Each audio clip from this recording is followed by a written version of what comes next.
is burning your money. And today, the Government Accountability Office is doing the same.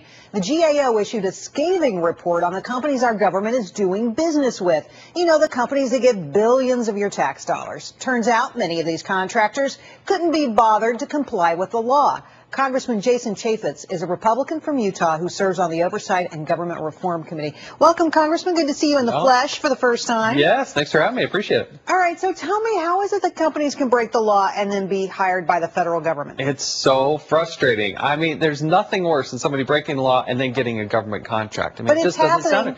all the time. The administration has a lot of latitude in what they can do in terms of excluding people, giving exemptions. They maybe have too much latitude based on this report. Well, let me show you a couple of examples in our audience here, too.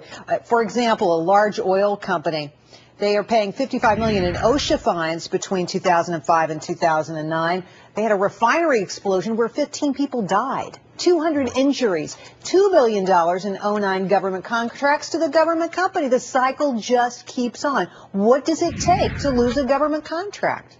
Well, evidently not enough. I mean, the administration needs to be held accountable for what it's doing and it's not doing, and Congress is probably going to have to step in and toughen that up. I sponsored a bill that said if you're not paying your federal taxes as a contractor, then you shouldn't be getting a federal contract. That bill was moving forward until I also offered an amendment that said the same should be true for federal employees. Then the Democrats yanked it. I mean, it's just, they're not even paying their taxes, and then they get a federal contract? That's just so wrong. I want to read you something that Dan Gordon, the administrator of the Office of Federal Procurement Policy, said.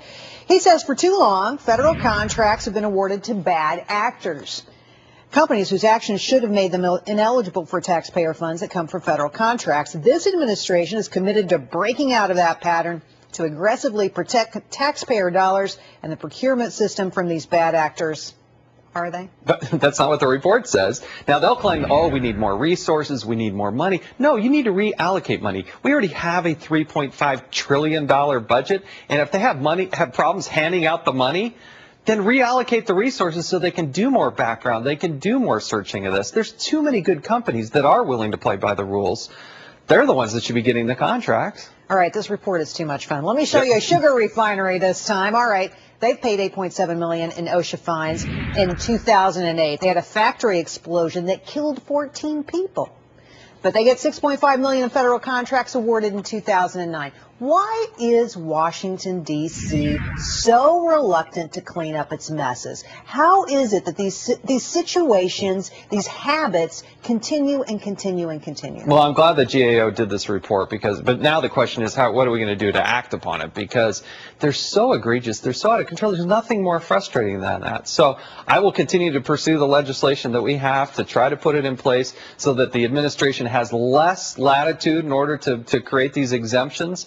But they've got to be held accountable for what they're doing and what they're not doing. Well, I think making it public for one thing goes a long way, right? Yeah. In trying to correct these situations. It's great to see you again, Congressman. Thank we you. appreciate Thank your you. time. If you're fired up about this or any of the issues on the program, just drop us an email to willisreport@foxbusiness.com. Coming up on the Willis Report, the Obama administration's push for insurers to offer child-only health policies may raise fees for sick children. More unintended consequences? Jerry digs in. The largest Medicare scheme